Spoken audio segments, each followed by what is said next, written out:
What advice would you give to young people today about, what we have now compared to what you had then? Advice? Yeah. Advice, I'd say, is study hard and prepare yourself for the future. It's not going to be easy for you. It's going to be hard. The opportunity is not there that I had for me. It's going to make it harder for you. Our country is not moving in the right direction. It's going to make it very difficult here morally. Hold on to your values, but hold on to them by all means. I wish that you had the opportunity to see America the way I have seen it. In World War II, the war was a national war. We were all in it together, whether you were home or on the front line, we were all in it. At home, they rationed the sugar, they rationed your cars, your gas. The automobile factories stopped making cars, they made implements of war. They made tanks, airplanes, everything turned out for it. They actually didn't make any cars at all. And you go to buy things in the grocery store, you had to have your ration stamp to do it. You had to have it in order to buy your meat, your sugar, whatever you needed for home, you had to buy it with ration stamps. Letters were censored, but no one complained because we all worked together to win the war.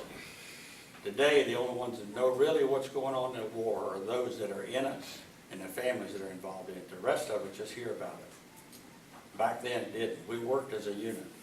The whole nation did.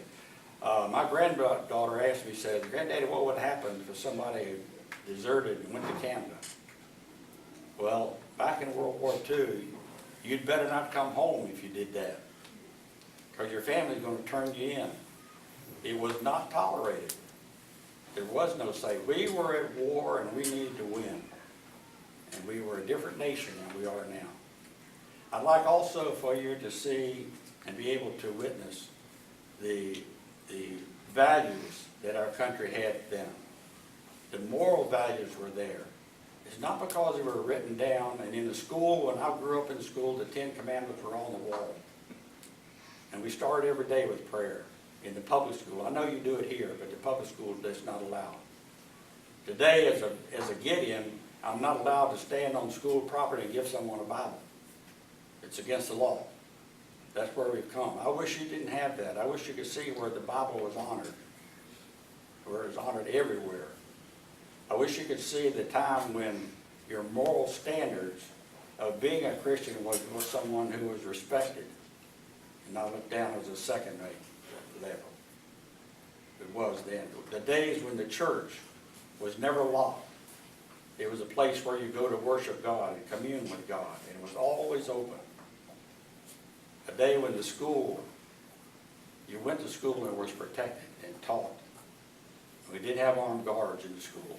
We didn't have the drug problem. I wish you all could have experienced that.